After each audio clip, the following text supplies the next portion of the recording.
Assalamualaikum warahmatullahi wabarakatuh.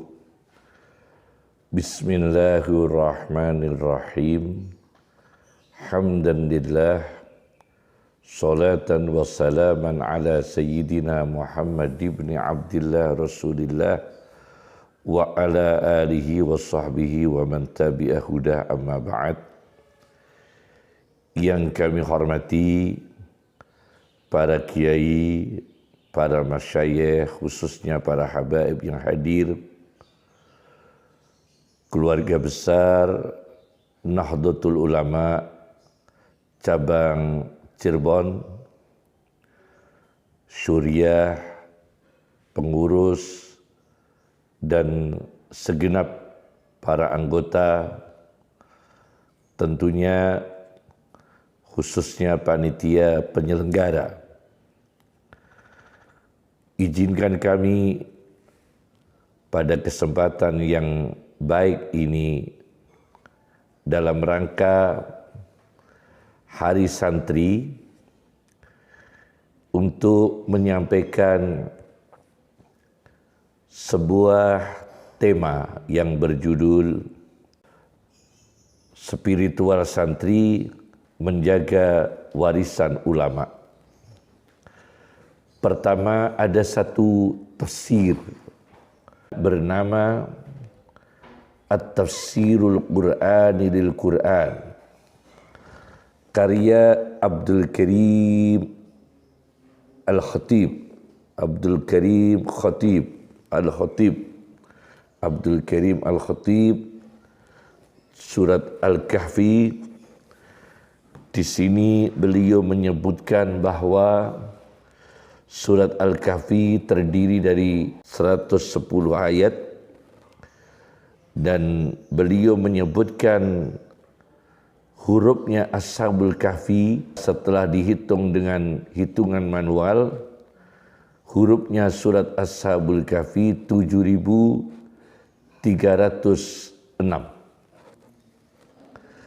Ashabul Kahfi ialah para walinya Allah yang diizinkan oleh Allah tidur 309 tahun di dalam gua sebagai karamah yang mulia, karena beliau-beliau ini sebagai pemuda-pemuda yang mempunyai kekuatan spiritual, kekuatan iman, kekuatan ilmu, di mana beliau meninggalkan kemusyrikan, yakni bukan meninggalkan, menjauhi pemaksaan untuk menyembah berhala. Maka mereka ini menyelamatkan diri mereka, yang lebih penting menyelamatkan tauhid mereka, uzlah di dalam gua. Ashabul Kahfi, ternyata di dalam Al-Quran itu bukan wali-wali yang berusia sepuh. Ternyata mereka ini muda-muda. Al-Quran menyebutnya fityah. Fityah itu jamak dari kata fata. Fityah dalam Al-Quran terdapat 2 kali. Sedangkan fata, pemuda, dalam bentuk mufrad fatan atau fata 4 kali. Sedangkan fatayani, 2 pemuda dalam bentuk isim tasniyah 1 kali.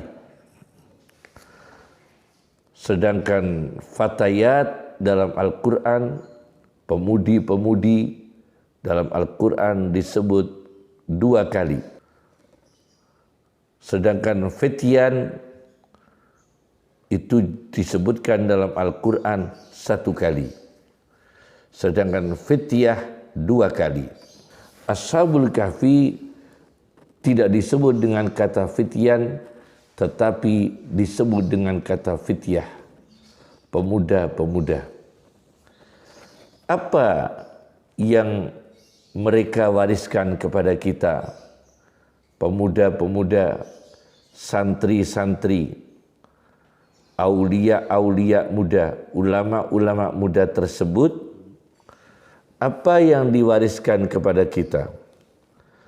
Kami coba untuk membuka satu tafsir, yaitu tafsir Al-Munir karya Dr. Wahbah Az-Zuhaili, juz 15 surat Al-Kahfi. Sebelum kami menyampaikan analisis di dalam tafsir Al-Munir karya Dr. Wahbah Az-Zuhaili, di antara spiritual Ashabul Kahfi, santri-santri muda Ashabul Kahfi, aulia muda, ulama muda, beliau ini disebutkan dalam Al-Quran, innahum fityatun amanu bi rabbihim wazidnahum huda. Sesungguhnya mereka ini pemuda-pemuda yang beriman kepada Tuhannya, dan aku tambahkan hidayah kepada mereka. Wazidnahum huda. Jadi para santri itu harus punya kualitas hidayah ilmu, hidayah iman, seperti Ashabul Kahfi. Santri-santri yang sekarang ini puluhan ribu pondok pesantren merupakan aset yang mulia, aset yang berharga, khususnya Nahdlatul Ulama. Ini para santri harus dibekali hidayah ilmu, hidayah iman, ini sebagai spiritual, kualitas hidayah. Amanu bi rabbihim, iman kepada Tuhannya, wasidnahum huda, dan ditambah hidayah. Mengaji para ulama, bertambahlah ilmu, hidayah, bertambahlah iman, hidayah, bertambahlah amal, hidayah. Mengaji di Kempek, tambah ilmu, tambah hidayah, tambah iman, tambah hidayah. Mengaji di Buntet, mengaji di Babakan, mengaji di Gedongan, mengaji di pondok-pondok pesantren. Banyak ulama, khususnya di Kabupaten Cirebon. Tidak sedikit ulama yang insya Allah masih dijaga kelestariannya sampai sekarang oleh Allah Subhanahu wa Ta'ala. Ini para santri diharapkan menambah hidayah ilmu, menambah hidayah iman. Yang kedua, Ashabul Kahfi itu ada dalam Al-Quran, wa izi'tazaltumuhum wa ma ya'buduna illallaha fa'wu ilal kahfi. Yaitu Ashabul Kahfi uzlah, mengisolasi diri dari mereka orang musyrik dan penyembahan orang musyrik, kecuali monoteistik, tauhid kepada Allah Subhanahu wa Ta'ala. Fa'wu ilal kahfi. Ashabul Kahfi akhirnya bertempat tinggal di dalam gua, tidak kurang tidur selama 309 tahun. Dr. Wahbah Az-Zuhaili menyatakan ini namanya uzlah madiyah dan uzlah ma'nawiyah. Di dalam tafsir Munir juz 15 halaman 221, yaitu adanya uzlah madiyah dan uzlah ma'nawiyah. Apa uzlah madiyah? Mengisolasi diri secara fisik. Jangan kita di tempat karaoke, para santri. Jangan kita di tempat maksiat.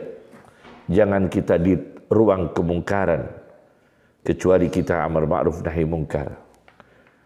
Yang betul-betul amar ma'ruf nahi mungkar.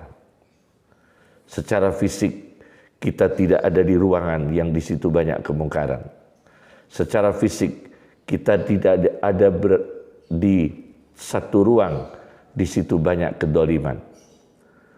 Isolasi diri dari menjilat kepada mereka penguasa siapapun orang yang zalim. Isolasi diri dari tempat-tempat kemungkaran. Kemudian uzlah ma'nawiyah, yaitu uzlah batin, uzlah jiwa, uzlah hati, uzlah fikiran. Fikiran santri jangan berfikir yang tidak baik untuk difikir. Jangan berfikir yang tidak bermanfaat untuk difikir. Jangan berfikir yang merugikan untuk difikir. Itu uzlah ma'nawiyah.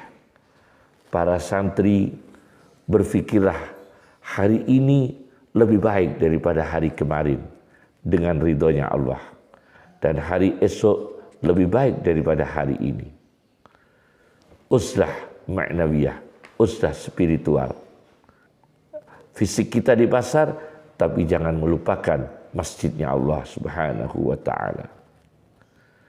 Fisik kita di sawah, fisik kita berdagang, tapi jangan lupakan masjid-masjidnya Allah, pondok-pondok pesantren, mengaji para ulama, baik mengaji harian, mengaji selapanan, kajian-kajian Islam yang bermanfaat yang ada di pondok-pondok pesantren. Dan Ihya'u Ulumiddin, menghidupkan ilmu agama yang diwariskan oleh para ulama, diwariskan oleh para pendiri Nahdlatul Ulama. Hidupkan ilmu-ilmu beliau dengan mengaji pada ulama-ulama yang insya Allah masih selalu ada sampai sekarang. Ini uzlah ma'nawiyah. Jadi pertama adalah hidayah ilmu, hidayah iman.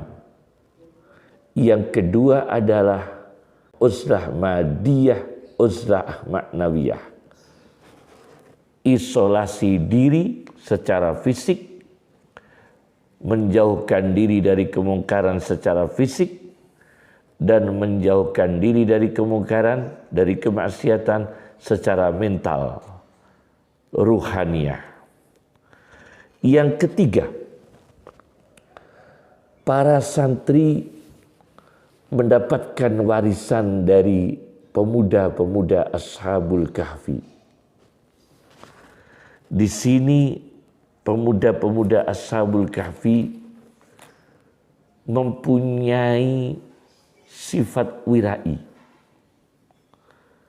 Karena beliau-beliau ini mengatakan ketika mengutus salah satu anggota Ashabul Kahfi untuk membeli makanan di kota, apa yang mereka katakan? Fab'asu ahadakum biwariqikum hadhihi, maka utuslah satu di antara kamu sekalian dengan membawa uang dengan logam perak untuk ke kota, ilal madinati falyandur ayyuha azka ta'aman, maka harus lihatlah mana makanan yang paling bersih. Nah, ini namanya iffah, mencari makanan yang paling bersih, paling halal, yang higienis, yang sehat, halal dan sehat, baru lezat. Ini penting sekali. Halal, sehat, dan lezat. Tapi lezat itu nomor 3 sebetulnya. Jadi halalan thayyibah, halal yang baik adalah halal yang sehat. Ajaran Ashabul Kahfi mencari makanan yang halal. Maka santri kami harapkan mendapatkan spiritual dari Ashabul Kahfi ialah iffatun nafsi, terjaganya diri. Apa terjaganya diri? Menghindari rezeki yang haram. Jangan menyalahgunakan proposal untuk akumulasi, menumpuk kekayaan, menumpuk harta yang haram. Membohongi pemerintah haram. Membohongi perusahaan haram. Membohongi yayasan haram. Membohongi lembaga pendidikan haram. Membohongi organisasi haram. Stempel organisasi untuk mencari rezeki yang haram, untuk memperkaya diri haram. Dan itu tidak iffatun nafsi, tidak menjaga diri. Jangan sekali-kali memanfaatkan organisasi, memanfaatkan yayasan, memanfaatkan institusi pendidikan, lembaga dan sebagainya untuk memperkaya diri, untuk akumulasi kekayaan. Itu nanti rezekinya tidak barokah pada dirinya sendiri, tidak barokah pada anak cucunya, dan akan membawa sakit, membawa penderitaan, membawa musibah dunianya maupun akhiratnya. Tentunya Ashabul Kahfi ini kita ambil warisannya adalah warisan spiritualnya iffatun nafsi, terjaganya diri. Terutama kewiraian, menjauhi perkara haram dan menjauhi perkara syubhat. Subhanallah. 3 hal ini sebagai spiritual yang harus diperhatikan oleh santri-santri, khususnya santri pada zaman sekarang ini, yang insya Allah mendapatkan barokahnya para ulama, mendapatkan barokahnya para pengarang kitab, mendapatkan barokahnya para muhaddisin, para fuqaha, para sufiyah, para mufassirin, yang beliau-beliau ini dipelihara nama-namanya, dipelihara kitab-kitabnya, dipelihara ilmunya, dipelihara pemikirannya di pondok-pondok pesantren seluruh Indonesia. Insya Allah barokah. Kami mengambil contoh bagaimana santri spiritual dengan menjaga warisan ulama. Sekarang kami ambil contoh warisan ulama dari NU Nahdlatul Ulama berupa hidayatul ilmi wal iman. Spiritual pertama, yaitu hidayah ilmu dan iman. Saya baca di dalam sebuah kumpulan hasil muktamar Ahkamul Fuqaha fi muqarrarati mu'tamarati Nahdlatul Ulama. Kami ulangi judulnya, Ahkamul Fuqaha fi muqarrarati mu'tamarati Nahdlatul Ulama. Sebuah buku yang sangat bagus sekali tentang kumpulan hasil-hasil Muktamar Nahdlatul Ulama. Sejak berdirinya Nahdlatul Ulama sampai muktamar yang diadakan di Solo tahun 2004 dengan pengantar Ki Haji Sahal Mahfud sebagai Rais Am Nahdlatul Ulama. Beliau Ki Haji Sahal Mahfud ini adik kandungnya ibu saya. Jadi ibu saya itu punya adik kandung Ki Haji Sahal Mahfud, Rais Am NU. Juga punya adik kandung Fadilah. Fadilah ini punya suami Ki Haji Rodi Soleh, juga PBNU bagian Falak. Itu adik kandung ibu saya. Dan insya Allah masih saudara dengan keluarga Gedongan. Jadi kalau tidak salah ingat kami, sepupu yang ketiga atau keempat antara keluarga Gedongan, termasuk Kiai Said Akil, Kiai Mustafa Akil, itu dengan ibu saya, dengan Ki Haji Sahal Mahfud, itu masih sepupu, lebih tua Gedongan daripada ibu saya. Pernahnya begitu, lebih tua Gedongan. Nah, saya baca di kitab hasil muktamar ini, ketika muktamar di Magelang, ini tentang warisan ulama NU, warisan hidayah ilmu dan hidayah iman. Muktamar NU di Magelang pada 14 Jumadil Ula 14 Jumada Ula 1358 Hijriah atau bertepatan 1 Juli 1939. Di sini ada fatwa tentang menjaga iman, hidayah ilmu dan hidayah iman.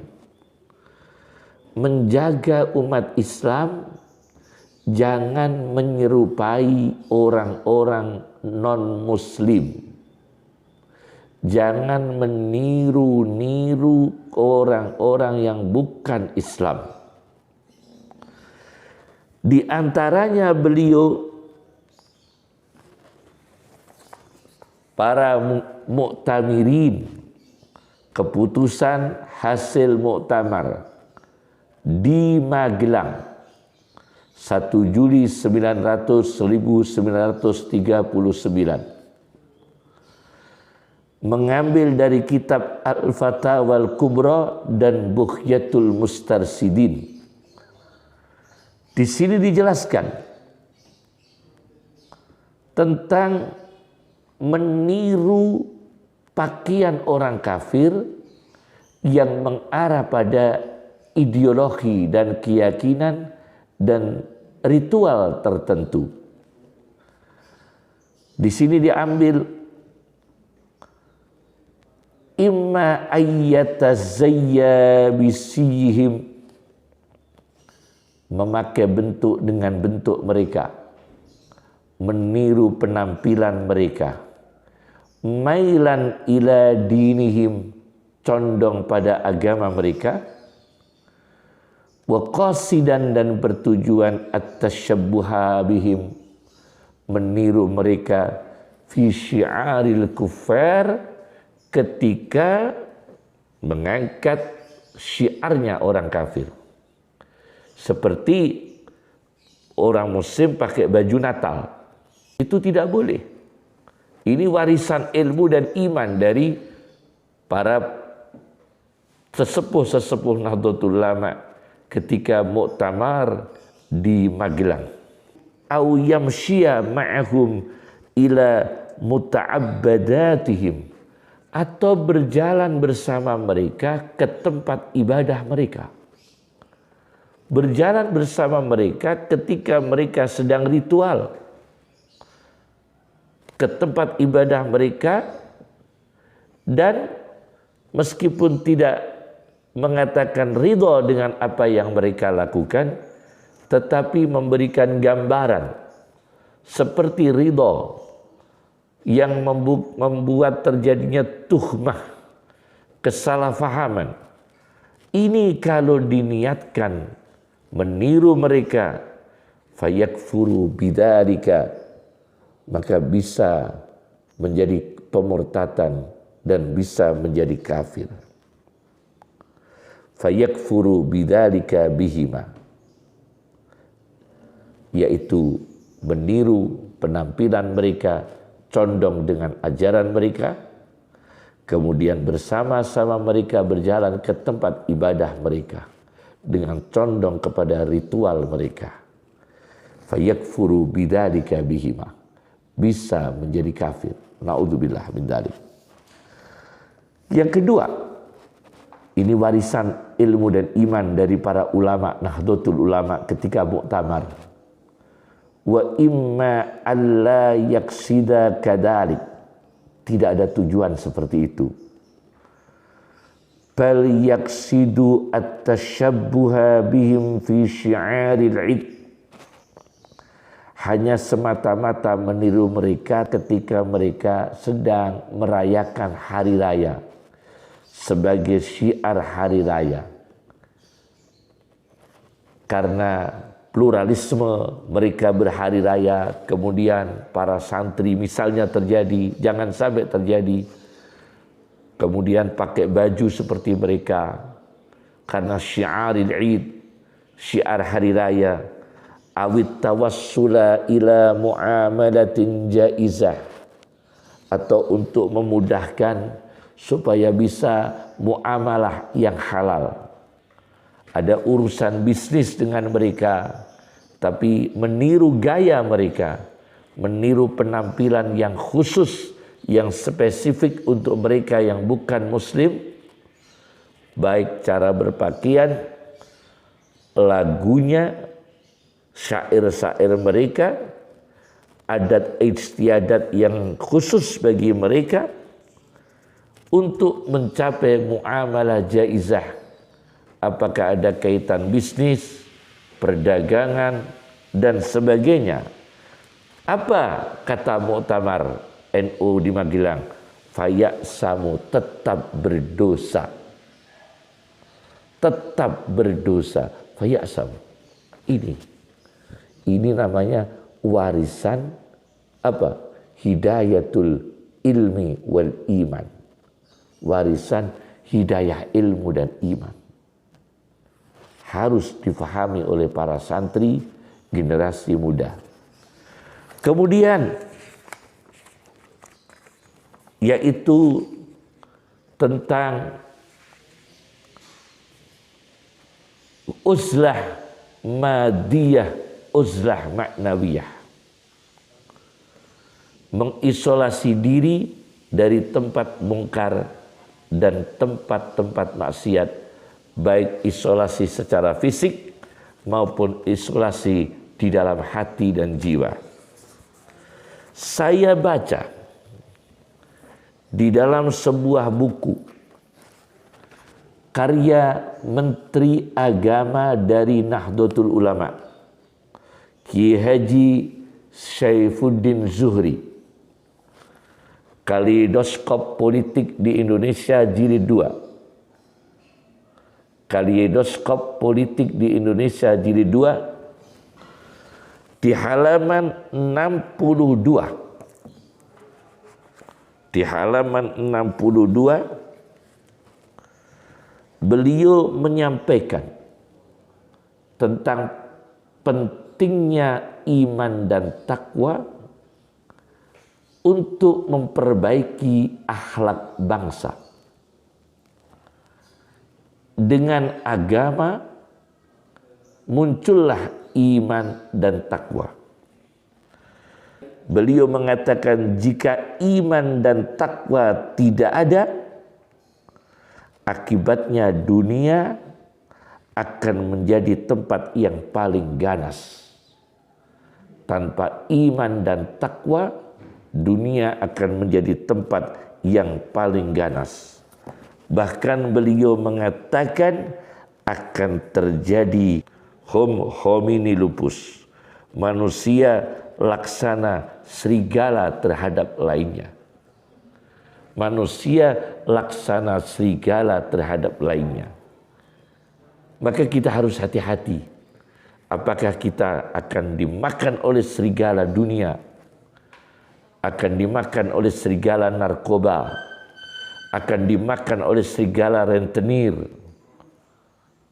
Para santri mengaji Fathul Qorib, mengaji Fathul Mu'in, mengaji Fathul Wahab, mengaji kitab-kitab yang luar biasa sampai Raudhatul Talibin karya An-Nawawi, sampai mengaji Al-Majmu' Syarah Al-Muhaddab karya Nawawi, sampai mengaji Mughnil Muhtaj, Tuhfatul Muhtaj, Nihayatul Muhtaj, Ad-Dibaj, sampai ada karya besar Al-Mawardi Al-Hawil Kabir, sebuah fikih karya besar Al-Mawardi. Kemudian ada lagi karya fikih yang besar Nihayatul Matlab karya Imam Haramain. Nah, itu dibaca dan mereka beliau ini mengarang di sana semua anti riba.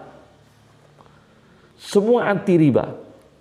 Tapi prakteknya tidak semua santri bisa menghindari riba. Tidak semua santri memperdulikan diri untuk menjaga diri dari riba. Padahal doktrin yang ada di pesantren itu memerangi riba. Ini kapan kita melakukan uzlah madiyah, uzlah ma'nawiyah? Maka Ki Haji Hazim Asy'ari rahimahullah mengijazahkan satu doa kepada kita. Sebelum kita tidur, kita membaca tahassantu bihisni la ilaha illallah Muhammadur Rasulullah. Aku menjaga, aku membuat benteng tahassantu bihisni la ilaha illallah, dengan benteng la ilaha illallah, tiada Tuhan selain Allah, Muhammadur Rasulullah, Muhammad utusan Allah. Kemudian ludah kecil, baca satu, ludah kecil satu, ke kanan, ke kiri, ke atas, ke bawah, ke depan, ke belakang. Jadi 6 arah sebelum tidur, supaya kita dijaga dengan kekuatan la ilaha illallah Muhammadur Rasulullah. Ini namanya uzlah madiyah, uzlah ma'nawiyah. Kemudian warisan Nahdlatul Ulama ialah iffatun nafsi, menjaga diri. Iffatun nafsi. Saya baca hasil muktamar. Kalau tadi di Magelang hasil muktamar ke-14. Sekarang saya baca hasil muktamar ke-15 dari kitab yang sama, dari buku yang sama.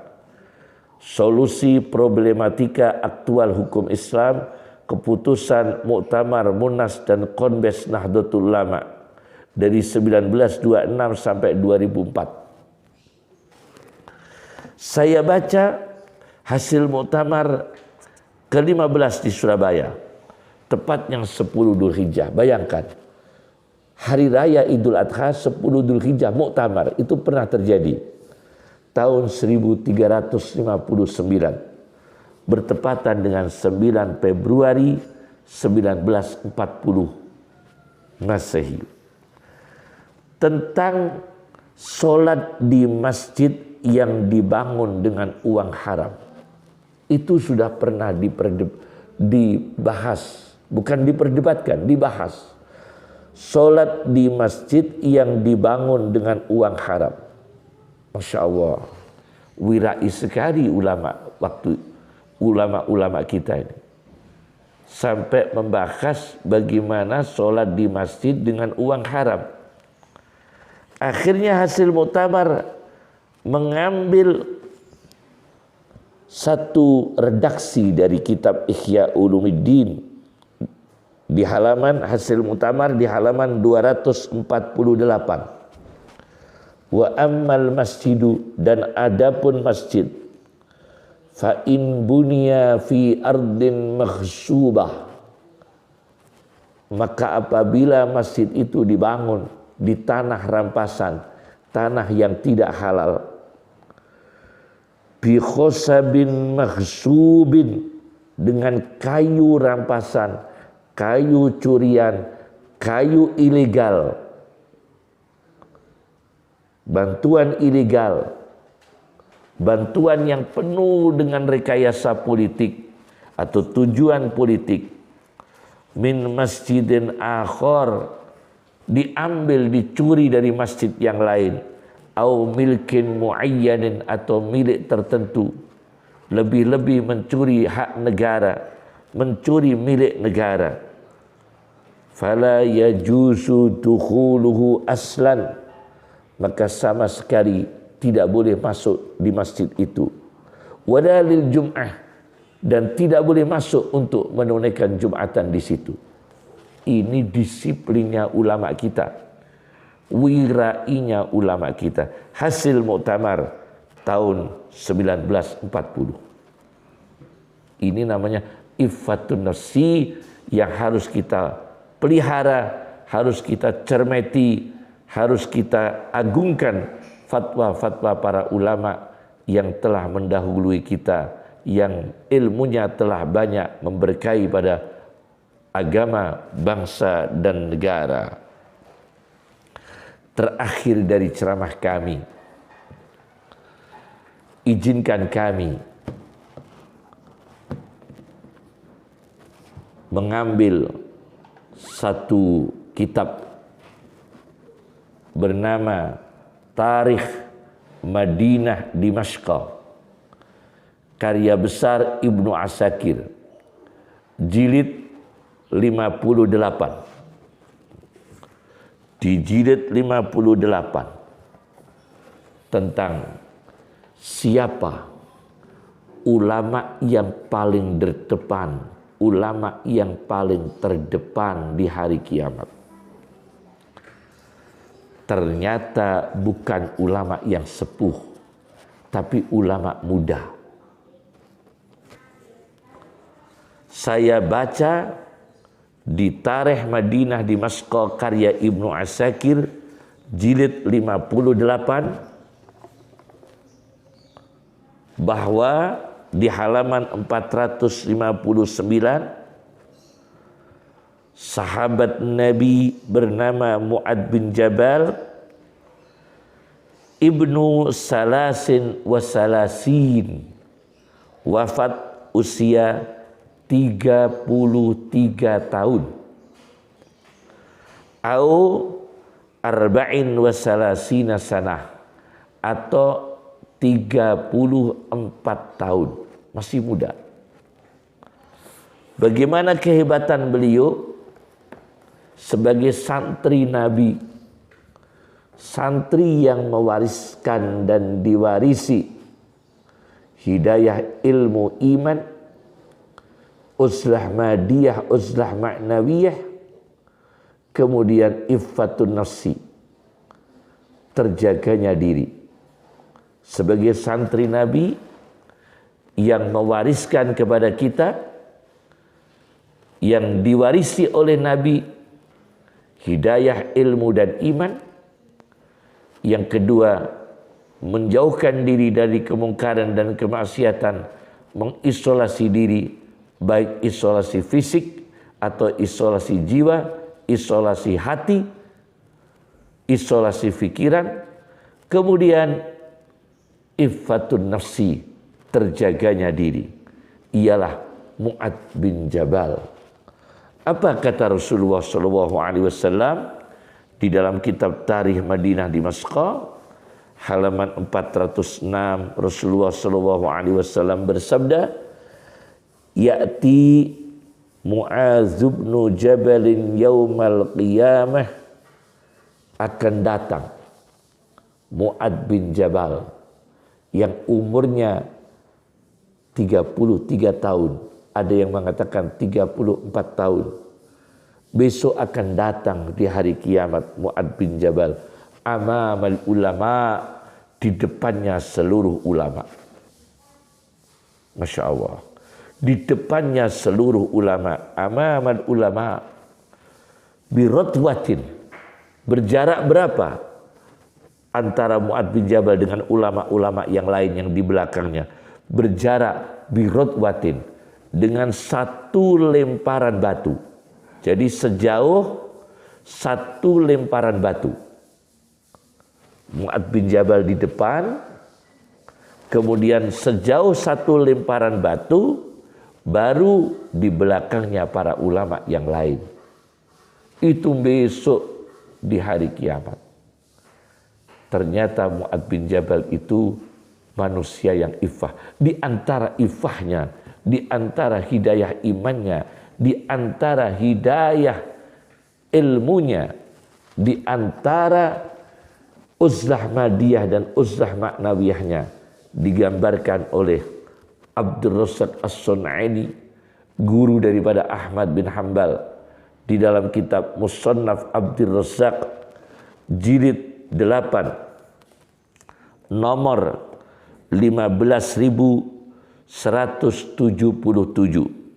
halaman 268-269. Ketika Mu'adz bin Jabal itu banyak hutang, maka Rasulullah membantu Mu'adz bin Jabal ini mencarikan solusi bagaimana Mu'adz bin Jabal untuk bisa melunasi hutang-hutangnya.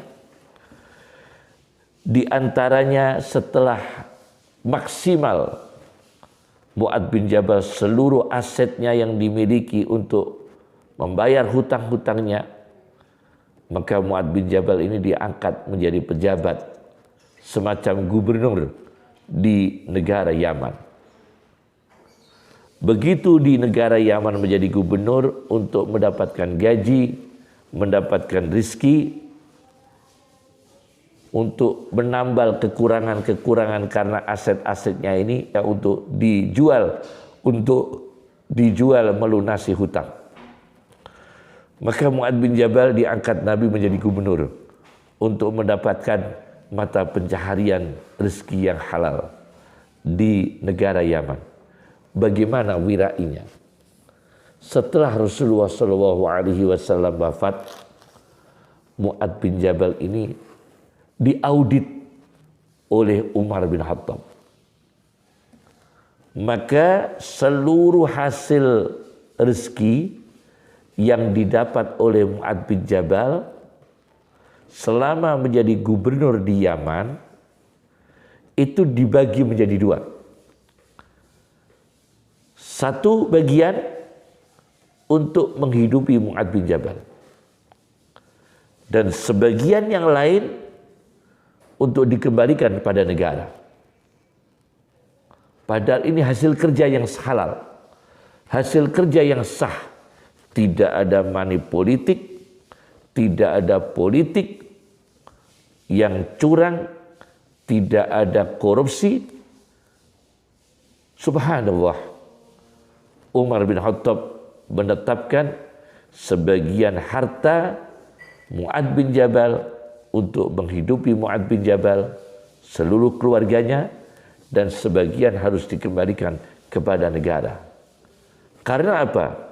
Karena sudah cukup beliau setelah diangkat oleh Nabi, jangan lama-lama, jangan terlalu banyak, jangan sampai melebihi kadar kebutuhan. Karena Rasulullah SAW mengangkat beliau menjadi gubernur semata-mata untuk mencukupi kebutuhan. Jadi kalau kebutuhan sudah cukup, sisanya harus diberikan kepada negara. Ini Mu'adz bin Jabal menerima dengan keikhlasan hati.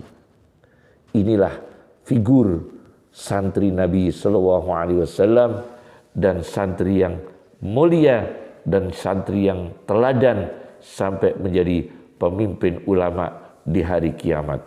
Assalamualaikum warahmatullahi wabarakatuh.